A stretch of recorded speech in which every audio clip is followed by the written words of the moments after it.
بسم اللہ الرحمن الرحیم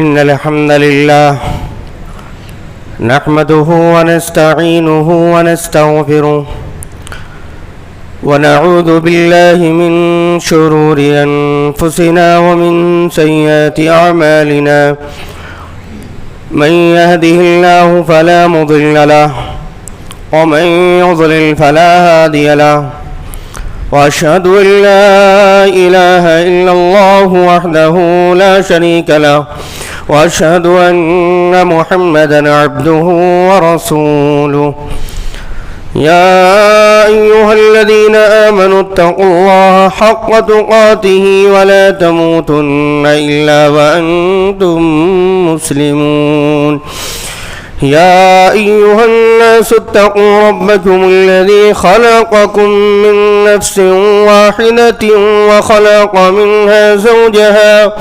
وخلق منها زوجها وبث منهما رجالا كثيرا ونساء واتقوا الله الذي تساءلون به والأرحام إن الله كان عليكم رقيبا يا أيها الذين آمنوا اتقوا الله وقولوا قولا سديدا يصلح لكم أعمالكم ويغفر لكم ذنوبكم ومن يطع الله ورسوله فقد فاز فوزا عظيما أما بعد فإن أصدق الحديث كتاب الله وخير الهدي هدي محمد صلى الله عليه وسلم وشر الأمور محدثاتها وكل محدثة بدعة وكل بدعة ضلالة وكل ضلالة في النار فأعوذ بالله السميع العليم من الشيطان الرجيم من حمده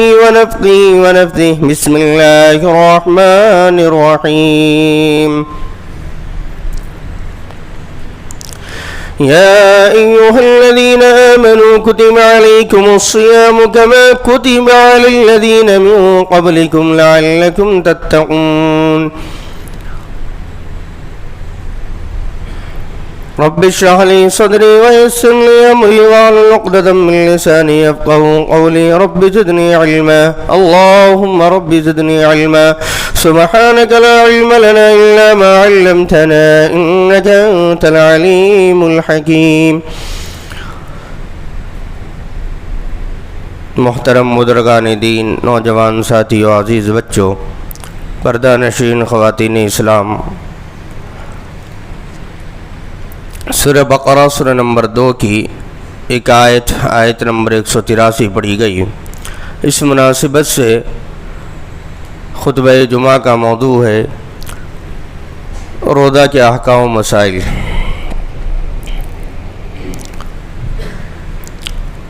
سامعین کرام، اس بات کو ہم اچھی طریقے سے جانتے ہیں کہ اللہ تبارک و تعالی نے پچھلی امتوں کے اوپر بھی روزے کو فرض کیا تھا۔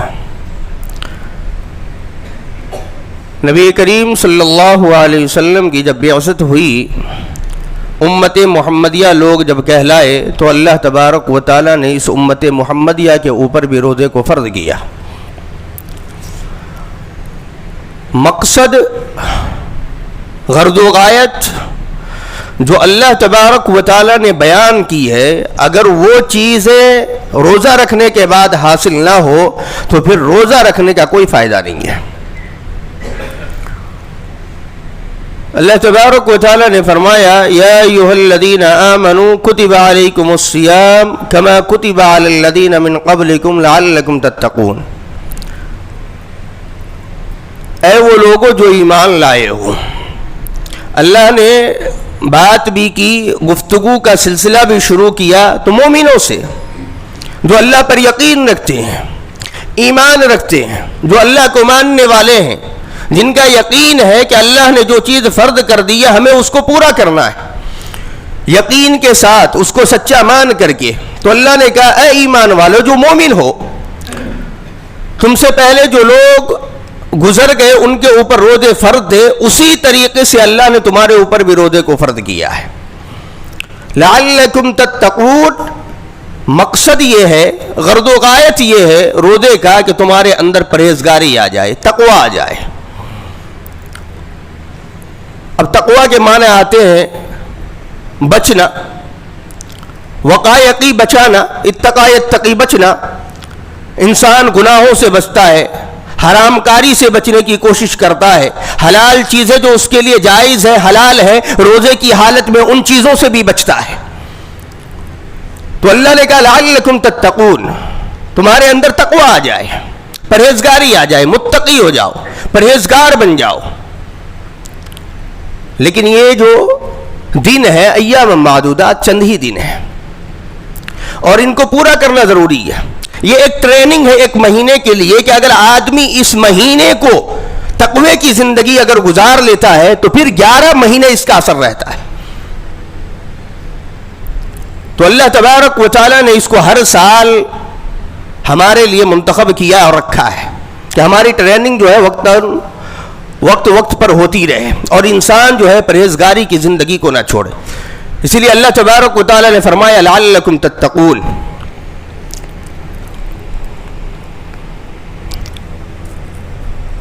دوسری چیز یہ ہے کہ جو روزہ ہم رکھتے ہیں اللہ تبارک و تعالیٰ نے خود اس کا بدلہ دینے کے لیے اپنے ذمہ لیا ہے. اللہ کے نبی صلی اللہ علیہ وسلم فرماتے ہیں ابن آدم بہت سارے اعمال کرتا ہے، کل عمل ابن آدم یضاعف، بہت سارے اعمال کرتا ہے ابن آدم، لیکن ہر اعمال کا بدلہ اس کو دنیا کے اندر ملتا ہے، 10 گنا ملتا ہے. پھر آگے اللہ کے نبی صلی اللہ علیہ وسلم نے کہا اسی نیکی کو، اس کے بدلے کو 700 گنا تک بھی بڑھا دیا جاتا ہے، الا الصیام، سوائے روزے کے. اللہ تبارک و تعالیٰ فرماتے ہیں کہ یہ روزہ بندہ میرے لیے رکھتا ہے وَأَنَا أَجْزِي بِهِ، اور میں ہی اس کا بدلہ دوں گا. اسی لیے اللہ کے نبی صلی اللہ علیہ وسلم نے فرمایا کہ روزے دار کو 2 وقت بڑی خوشی محسوس ہوتی ہے. اذا افطر فرحا، جب وہ افطار کرتا ہے تو بڑا خوش ہوتا ہے، اور جو اللہ تبارک و تعالیٰ سے جب وہ ملاقات کرے گا اور اس کا بدلہ، روزے کا جب بدلہ اللہ رب العالمین سے حاصل کرے گا تو اسے بڑی خوشی ہوگی. امامہ رضی اللہ تعالی عنہ اللہ کے نبی صلی اللہ علیہ وسلم کے پاس آئے، اللہ کے رسول صلی اللہ علیہ وسلم کوئی ایسا عمل بتلائیے جس کو میں کروں اور جنت کے اندر داخل ہو جاؤں. اللہ کے نبی صلی اللہ علیہ وسلم نے کہا کہ روزہ رکھو، اس سے بہترین بدل کوئی نہیں ہے. اللہ کے نبی صلی اللہ علیہ وسلم نے روزے کو رکھنے کا حکم دیا اس لیے کہ روزہ فرض ہے. وہ حدیث ہم بارہا سنتے رہتے، عبداللہ ابن عمر رضی اللہ تعالیٰ عنہما کی متفق علیہ روایت ہے کہ اللہ کے نبی صلی اللہ علیہ وسلم نے فرمایا اسلام کی بنیاد 5 چیزوں پر ہے، ان میں سے ایک روزہ ہے، رمضان المبارک کا روزہ کہ آدمی اس کو رکھے. اچھا کیوں رکھنے کا حکم دیا گیا؟ انسان مومن ہے، اللہ پر ایمان رکھتا ہے، جنت اپنا گھر مانتا ہے اور اس کے لیے تیاری کرتا ہے. لیکن اللہ تبارک و تعالیٰ نے قرآن حکیم کے اندر بھی، نبی صلی اللہ علیہ وسلم نے اپنے احادیث کے اندر بھی ذکر کیا کہ لوگوں سن لو، جنت کے علاوہ ایک اور گھر بھی ہے. جس طریقے سے جنت ہے اسی طریقے سے ایک اور بھی گھر ہے جسے جہنم سے یاد کیا جاتا ہے. فریق فی الجنہ و فریق فی السعیر، ایک آرام اور خوشی، بہترین زندگی، آشائش کی زندگی، آرام کی زندگی، سکون کی زندگی کا گھر ہے، تو ایک تکلیف، آلام، مصیبتوں، پریشانیوں کا گھر ہے. اور ہم تیاری کر رہے ہیں اس گھر کے لیے جو ہمارے لیے سکون ہو. تو یہ روزہ اس گھر سے بچانے والی ہے، اس گھر کے لیے ڈھال ہے جو پریشانی کی ہے، جو تکلیف دینے والا گھر ہے، اس سے بچا کر کے آرام اور سکون کی زندگی میں داخل کرنے والا ہے. اسی لیے اللہ کے نبی صلی اللہ علیہ وسلم نے فرمایا الصیام جنہ، روزہ ڈھال ہے. وَإِذَا كَانَ صَوْمُ يَوْمِ صَوْمِ أَحَدِكُمْ، فلیرفث ولا یسخف فإن ساب واحد أو قاتل فلیقل انی امرؤ صائم. اللہ کے نبی صلی اللہ علیہ وسلم فرماتے ہیں آپس میں اگر ایک دوسرے سے جھگڑا ہو جائے تو گالی گلوچ نہ کرے, ایک دوسرے کو برا بھلا نہ کہے, بلکہ روزہ دار یہ کہے کہ میں روزے سے ہوں, اور معاملے کو ختم کرے. اللہ کے نبی صلی اللہ علیہ وسلم نے بہترین اصول بتلایا کہ ایک انسان جو ہے رمضان ہی کے مہینے میں نہیں بلکہ عام دنوں میں بھی آپس میں ایک دوسرے سے جب گفتگو ہو جائے اور گفتگو کرنے میں وہ پروان چڑھ جائے, جھگڑے تک کی نوبت آ جائے تو ایک خاموش ہو جائے. یہ تربیت دی جا رہی ہے رمضان المبارک کے مہینے میں کہ ایک آدمی خاموش ہو جائے تاکہ وہ جو معاملہ طور پکڑ رہا ہے وہ ختم ہو جائے. اسی لیے اللہ کے نبی صلی اللہ علیہ وسلم نے کہا کہ رمضان المبارک کے مہینے میں گالی گلوج کرنے کے بجائے, جھگڑا کرنے کے بجائے ایک ان میں سے کہہ دے کہ میں روزے سے ہوں, معاملہ ختم ہو جائے وہیں. اسی لیے اگر ایسا انسان کرتا ہے تو یہ روزہ کل قیامت کے دن اپنے رکھنے والے کو اللہ تبارک و تعالی سے اس کے لیے سفارش کرے گی. اللہ کے نبی صلی اللہ علیہ وسلم نے فرمایا روزہ اور قرآن اللہ تبارک و تعالیٰ کے پاس پہنچیں گے اور دونوں کے دونوں شفاعت کریں گے, سفارش کریں گے. الصیام والقرآن یشفعان للعبد یوم القیامہ, قیامت کے دن بندے کے لیے یہ دونوں سفارش کریں گے. روزہ کہے گا اے اللہ رب العالمین منعتہ الطعام وشہوتہ, میں نے اس کو کھانے پینے سے روکا, شہوات خواہشات سے جو یہ پورا کر سکتا تھا میں نے اس سے اس کو روکا. اے اللہ رب العالمین آج اس کے حق میں میری شفاعت قبول کر لی جائے. قرآن بھی اسی طریقے سے کہے گا میں نے رات میں اس کو سونے سے روکا, یہ مجھے پڑھتا رہا, اے اللہ میری شفاعت اس کے حق میں قبول کر لیا جائے. اللہ تبارک و تعالیٰ دونوں کی شفاعت کو قبول کرے گا. اس لیے ہمارے لیے ضروری ہے کہ ہم روزہ کو نہ چھوڑیں. جو اللہ تبارک و تعالیٰ نے موقع دیا اس کو غنیمت سمجھے اور روزہ رکھنے کی کوشش کریں. ایک بات اور بتلاتا ہوں, اللہ کے نبی صلی اللہ علیہ وسلم نے فرمایا روزہ دار جب روزہ رکھتا ہے اور اس کے منہ سے جو بو نکلتی ہے اللہ تبارک و تعالیٰ کے نزدیک کستوری سے بھی زیادہ بہترین ہے. کستوری سے بھی زیادہ اس کی جو بو ہے وہ اللہ رب العالمین کو پسند ہے. اچھا ایک بات کی اور خلاصہ کرتا چلوں کہ بو سے مراد جو ہے یہ منہ کی بو نہیں ہے جسے عام لوگ سمجھ لیتے ہیں کہ روزہ کی حالت میں اب مسواک بھی نہیں کرنا ہے, منہ بھی نہیں دھلنا ہے, برش بھی نہیں کرنا ہے, کیونکہ اللہ تبارک و تعالیٰ کو منہ کی بو بڑی اچھی اور پیاری ہے, کستوری سے بھی زیادہ پیاری ہے. اس کا مطلب یہ نہیں ہے. ڈاکٹروں سے اگر پوچھیں گے, سائنسدانوں سے اگر اس کا تجربہ آپ کریں گے, معلوم کیجئے, تو وہ آپ کو بتلائیں گے کہ خالی پیٹ ہونے کی وجہ سے معدے سے, جب وہ خالی پیٹ انسان ہوتا ہے تو معدے کے اندر سے ایک بو نکلتی ہے, وہ اللہ تبارک و تعالیٰ کو محبوب اور پیارے ہیں. نہیں تو اللہ کے نبی صلی اللہ علیہ وسلم اس حالت میں, روزے کی حالت میں مسواک کرنے کا بھی حکم نہیں دیتے. روزے کی حالت میں مسواک کرنے کا حکم ہے کہ مسواک کرو اور اپنے منہ کی جو گندگی ہے اس کو صاف کرو. معدے کے اندر سے جو بو نکلتی ہے وہ اللہ تبارک و تعالیٰ کو کستوری سے بھی زیادہ پیارا ہے اور محبوب ہے. اس لیے انسان جو ہے غلط فہمی نہ پارے. اللہ کے نبی صلی اللہ علیہ وسلم نے فرمایا والذی نفس محمد بیدہ لخلوف فم الصائم اطیب عند اللہ بالریح المسک. اللہ کے نبی صلی اللہ علیہ وسلم فرماتے اللہ تبارک و تعالیٰ کے نزدیک روزے دار کی منہ کی بو جو کستوری سے بھی زیادہ بہتر ہے, پیارا ہے. اگر اسی حالت میں اگر اس کی موت ہو جاتی ہے جنت کے اندر داخل ہوگا. یہ بہت بڑا انعام ہے اللہ تبارک و تعالیٰ کی طرف سے. یہ بہت بڑا انعام ہے کہ ایک انسان روزہ رکھے اور روزے کی حالت میں اگر اس کی موت ہو جائے تو اللہ تبارک و تعالیٰ اس کو جنت کے اندر داخل کرے گا. اللہ کے نبی صلی اللہ علیہ وسلم نے فرمایا جس نے لا الہ الا اللہ کہا اللہ تبارک و تعالیٰ کو راضی کرنے کے لیے ختم بہا دخل الجنہ, ختم لہ اگر اسی کے اوپر اس کا خاتمہ ہو گیا, اسی حالت میں لا الہ الا اللہ کہتا ہے اور اسی حالت میں اس کا خاتمہ ہو جاتا ہے, انتقال ہو جاتا ہے, ختم لہ بہا دخل الجنہ, تو اللہ تبارک و تعالیٰ اس کو جنت کے اندر داخل کرے گا.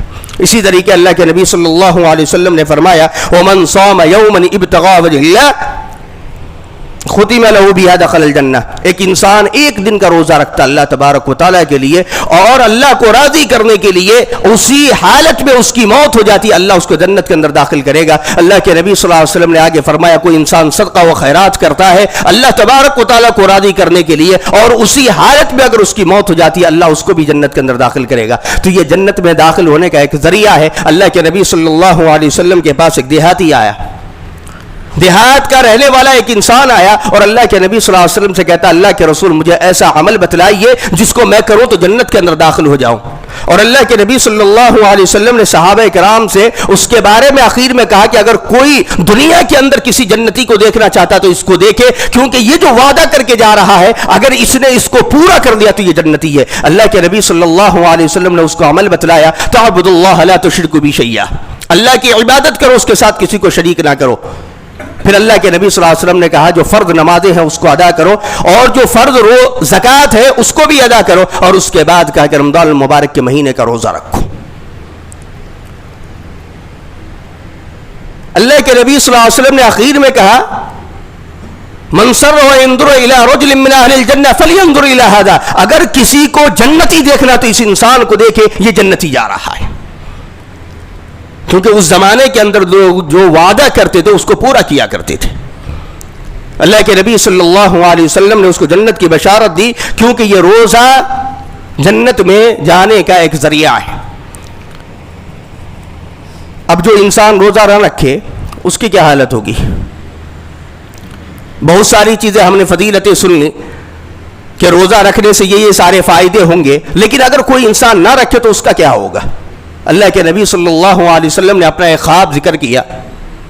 فجر کی نماز کے بعد اللہ کے نبی صلی اللہ علیہ وسلم ڈیلی صحابہ کرام سے پوچھتے تھے آج کسی نے خواب دیکھا ہے تو بیان کرے، میں اس کی تعبیر بتلاتا ہوں. ایک دن اللہ کے نبی صلی اللہ علیہ وسلم نے معمول کے مطابق پوچھا، کسی نے بھی نہیں کہا کہ میں نے خواب دیکھا ہے. اللہ کے نبی صلی اللہ علیہ وسلم کہتے ہیں کہ آج میں نے خواب دیکھا ہے. پھر اللہ کے نبی صلی اللہ علیہ وسلم نے اس خواب کو بیان کیا. اس میں اللہ کے نبی صلی اللہ علیہ وسلم نے ایک بات کا ذکر کیا کہ میرے پاس دو آدمی آئے تو مجھے لے کر کے گئے، میں نے بہت زیادہ شور و گوگا سنا. میں نے پوچھا یہ کون لوگ ہیں؟ تو کہا کہ یہ جہنمی ہیں جن کی چیخ و پکار ہے. ان میں سے میں نے روزے دار کو بھی دیکھا، ایسے روزے دار کو جو دن میں 3 مرتبہ 4 مرتبہ روزہ رکھتا ہے اور پھر افطار کرتا ہے. یعنی وہ روزہ نہیں رکھتا بلکہ دن میں سارے کے سارے لوگ روزے میں ہوتے ہیں اور یہ افطار کر رہا ہوتا ہے، کھانا کھا رہا ہوتا ہے. اللہ کے نبی صلی اللہ علیہ وسلم نے ایسے لوگوں کے بارے میں بتلایا کہ ایسے لوگوں کو جہنم کے اندر الٹا لٹکا دیا گیا ہے اور اس کی باچیں پوری کی پوری پھاڑ دی گئی ہیں اور اس سے خون ٹپک رہا ہے. یہ سزا اس کو دی جا رہی ہے.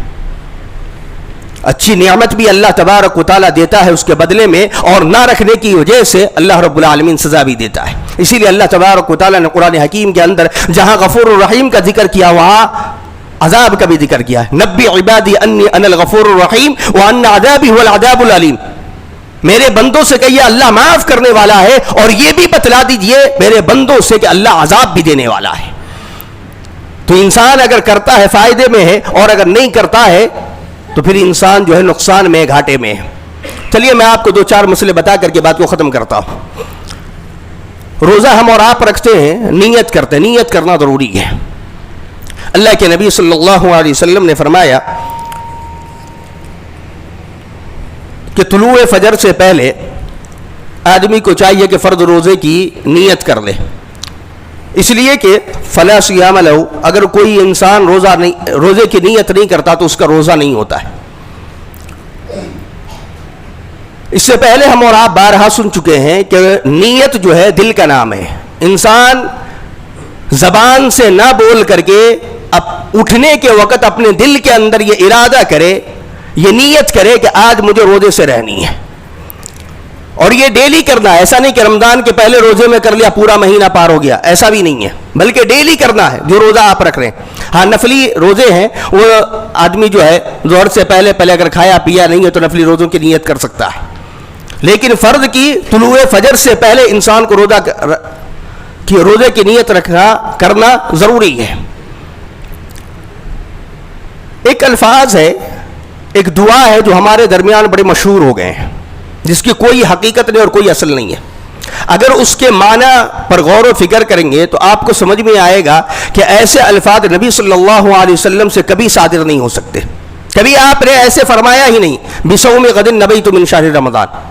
اچھا غدا جو ہے غدا یہ ہم میں سے ہر ایک انسان جانتا ہے کہ غدا کل کو کہتے ہیں, آنے والے کل کو.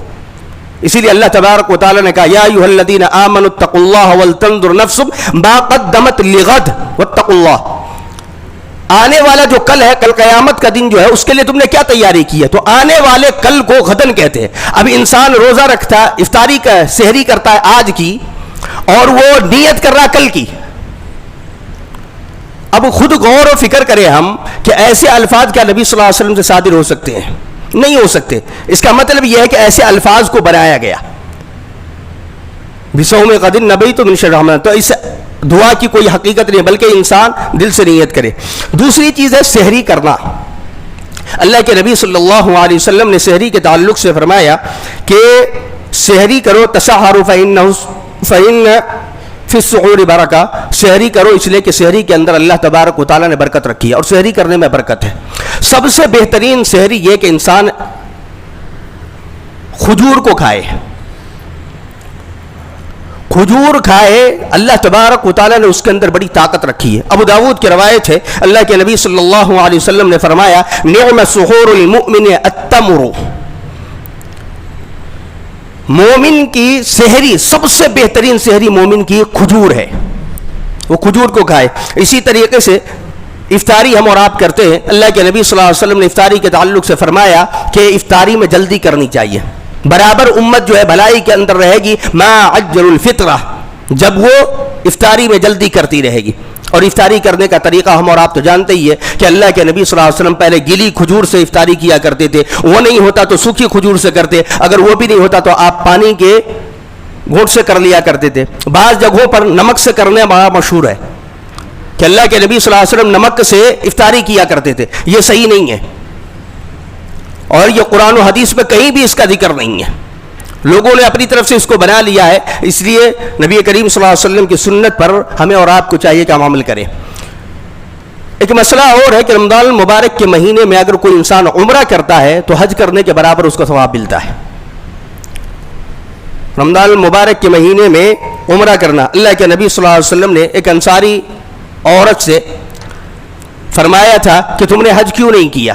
کہ اللہ کے نبی صلی اللہ علیہ وسلم میرے پاس جانے کے لیے, وہاں تک سفر کرنے کے لیے کوئی جانور نہیں ہے, کوئی سواری نہیں ہے. تو اللہ کے نبی صلی اللہ علیہ وسلم نے کہا کہ رمضان میں تم میرے ساتھ عمرہ کر لینا, یہ حج کی قضا ہے. مطلب اگر کوئی انسان رمضان المبارک کے مہینے میں عمرہ کر لیتا ہے تو حج کرنے کے برابر جو ہے اس کو ثواب ملتا ہے. اسی طریقے سے اللہ کے نبی صلی اللہ علیہ وسلم نے فرمایا, جیسا کہ اللہ تبارک و تعالیٰ نے قرآن حکیم کے اندر بھی ذکر کیا کہ کون کون سے بیماری ہے یا کون کون سے مرد و عورت ہیں جو روزے کو چھوڑ سکتے ہیں, اور اس وقت ان کو رخصت دی گئی ہے, بعد میں وہ قضا کریں گے اس کی. اللہ کے نبی صلی اللہ علیہ وسلم نے جیسا کہ قرآن حکیم کے اندر اللہ تبارک و تعالیٰ نے فرمایا فمن کان منکم مریضا او علی سفر فعدۃ من ایام اخر. ایک انسان بیمار ہے, اور بیماری کی کیفیت میں بتلا دوں آپ کو, اس میں بہت ساری چیزوں کو شامل کیا گیا ہے. جیسے عورت حیض میں ہو یا نفاس میں ہو, دودھ پلانے والی عورت ہو, عورت حاملہ ہو, اور یہ سارے کے سارے رخصت ہیں. اللہ تبارک و تعالیٰ نے ان کو رخصت دی ہے, یہ رخصت کو اختیار کرے اور بعد میں ان کی قضا کرے. ہاں البتہ ایک بات یہ ہے کہ اگر کوئی عورت حیض و نفاس کی حالت میں ہے تو بعد میں جو ہے وہ اس کی قضا کرے. یا دودھ پلانے والی عورت ہے, حاملہ عورت ہے, یہ نمازیں تو پڑھیں گی لیکن روزے کی جو ہے, روزے کی رخصت ہے, رخصت قبول کر لے اور بعد میں جو ہے اس رخصت کو یعنی اس روزے کو پورا کرے, قضا پورا کرے. اسی طریقے سے سفر یا جہاد کی حالت میں اگر کوئی انسان روزہ رکھ لیتا ہے اور دشواری اس کو پیش آ رہی ہے تو وہ انسان روزے کو توڑ بھی سکتا ہے. اللہ کے نبی صلی اللہ علیہ وسلم جہاد کے اندر گئے, پریشانی جب آئی تو اللہ کے نبی صلی اللہ علیہ وسلم نے بھی روزہ توڑا اور صحابہ کرام نے بھی روزے کو توڑا. مقام قدید کہتے ہیں کہ اس مقام پر اللہ کے نبی صلی اللہ علیہ وسلم پہنچے تو اس طریقے کا معاملہ پیش آیا تھا. اسی طریقے سے اللہ کے نبی صلی اللہ علیہ وسلم نے اور بھی چیزوں کا تذکرہ کیا ہے.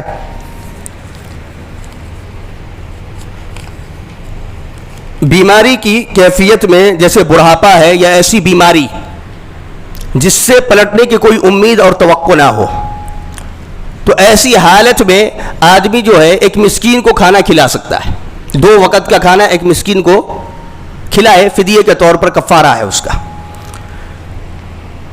اور اگر کسی کے ماں باپ مر گئے، انتقال کر جاتے اور روزے اس کے باقی ہے، تو اس کے وارثین جو ہے اس روزے کو پورا کرے۔ یہ اللہ کے نبی صلی اللہ علیہ وسلم کا حکم ہے۔ اب رہا مسئلہ کہ روزے کی قضا جو ہے، جو لوگ روزہ جن لوگوں کا چھوٹ جائے گا، وہ روزے کی قضا کس طریقے سے کریں گے؟ کنٹینیو عید کے بعد ہی کنٹینیو رکھنی ہے یا آئندہ شعبان تک بھی وہ رکھ سکتے ہیں؟ ماں عائشہ صدیقہ رضی اللہ تعالیٰ عنہ کہتی ہیں کہ مجھے پورے سال میں موقع نہیں ملتا تھا روزہ رکھنے کا، تو میں شعبان میں قضا روزے کر دیتی۔ یعنی انسان جو ہے رمضان المبارک کے عید کے بعد فوراً روزہ رکھ لے یا بعد میں بھی اس کو رکھ سکتا ہے، متفرق بھی کر سکتا ہے یا کنٹینیو بھی رکھ سکتا ہے۔ اسی طریقے سے وہ چیزیں جن سے روزہ نہیں ٹوٹتا ہے، بعض چیزیں ایسی ہیں جن سے روزہ نہیں ٹوٹتا ہے، لیکن ہمارے درمیان جو ہے وہ چیزیں بڑی مشہور ہو گئی ہیں کہ ان سے روزہ ٹوٹ جاتا ہے، جیسے مسواک کرنا ہے، اس سے روزہ نہیں ٹوٹتا۔ اب اسی کے ضمن میں اگر کوئی انسان برش کر لیتا ہے، شرط ہے کہ وہ جو پیسٹ کر رہا ہے یا کولگیٹ وغیرہ کر رہا ہے وہ حلق سے نیچے نہ اترے۔ یہ خیال اگر کوئی انسان کر لیتا ہے تو پیسٹ کرنے میں بھی کوئی حرج نہیں ہے، اس سے روزہ نہیں ٹوٹتا ہے، واللہ عالم۔ اسی طریقے سے گرمی کی وجہ سے اگر کوئی انسان سر کے اوپر پانی ڈال لیتا ہے تو اس سے روزہ نہیں ٹوٹتا ہے، یا اسی طریقے سے سرما آدمی لگائے، یا روزے کی حالت میں کسی انسان کا مدی خارج ہو گیا یا احتلام ہو گیا تو اس سے بھی اس کا روزہ نہیں ٹوٹتا ہے۔ انسان کو چاہیے کہ وہ روزے کو کنٹینیو کرے، پورا کرے۔ سر میں تیل لگانے، کنگھی کرنے یا سرما لگانے وغیرہ کی وجہ سے جو ہے روزہ نہیں ٹوٹتا ہے۔ ایک انسان ہے اپنی بیوی کو بوسہ دے سکتا ہے روزے کی حالت میں، شرط ہے کہ وہ اپنے جذبات پر قابو رکھتا ہو۔ اگر اپنے جذبات پر قابو رکھتا ہے تو محبت کی نظر سے، محبت کی وجہ سے جو اپنی بیوی کو روزے کی حالت میں بھی وہ بوسہ دے سکتا ہے، اس میں کوئی حرج نہیں، اس سے روزہ نہیں ٹوٹتا ہے۔ یہ چند چیزیں تھی، یا ایک چیز اور ہے کہ پنچنا لگوانا، اس سے بھی روزہ نہیں ٹوٹتا ہے۔ باقی جو اور چیزیں جیسا کہ ہم اور آپ جانتے ہی ہیں کہ نفاس ہے، حیض ہے، پھر جان بوجھ کر کے کوئی انسان قے کرتا ہے، یا احتلام وغیرہ اگر بیوی سے ہم بستری وغیرہ کیا اور نہیں نہا پایا اور روزہ اسی حالت میں رکھ دیا تو اس کا روزہ نہیں ہوتا، بعد میں وہ قضا کرے گا، تو کفارہ بھی ہے۔ تو یہ چند مسائل تھے جو ہمارے اور آپ کے سامنے آئے تھے۔ ان تمام چیزوں سے ایک چیز کی طرف اور وضاحت کرتا چلوں کہ آج کے دور میں جو بیماریاں ہیں، ان بیماریوں میں روزے کی حالت میں ہمیں انجیکشن لگوانے کی بھی ضرورت پڑتی ہے، تو کیا اس سے روزہ ٹوٹ جاتا ہے؟ اس میں صرف ایک چیز کو سمجھیے کہ اگر اس انجیکشن کے اندر غذائیت پائی جاتی ہے، اس انجیکشن کو لگوانے کے بعد انسان کو طاقت محسوس ہو کہ میرا پیٹ جو ہے بھر چکا ہے، غذائیت پائی جائے، تو پھر اس کا روزہ ٹوٹ جائے گا۔ اور اگر یہ چیز نہیں ہے تو روزہ نہیں ٹوٹے گا، واللہ عالم۔ لیکن ڈاکٹروں سے جو ہے مشورہ لے لینی چاہیے کہ اس کے اندر غذائیت ہے کہ نہیں، اس کے بعد ہی جو ہے اس کا استعمال جو ہے ایک مریض کو کرنا چاہیے، یا پھر نہیں تو انسان بیمار ہے تو روزہ چھوڑ دے، بعد میں اس کی قضا کر لے، واللہ عالم۔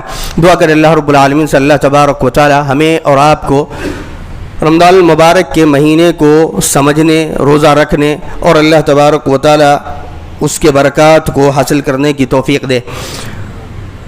اللہ رب العالمین سے دعا کرے کہ اللہ تبارک و تعالی جو لوگ اس دنیا سے گزر گئے رمضان المبارک کے مہینے میں ہمارے ساتھ نہیں ہیں، ان کی مغفرت فرمائے۔ اے اللہ رب العالمین ہماری بھی مغفرت فرما۔ اے اللہ تبارک و تعالی ہم روزہ رکھ رہے ہیں، اللہ رب العالمین نیکیاں کر رہے ہیں، اے اللہ رب العالمین ان روزوں کو، ان نیکیوں کو ہمارے لیے تو ذخیرہ آخرت بنا۔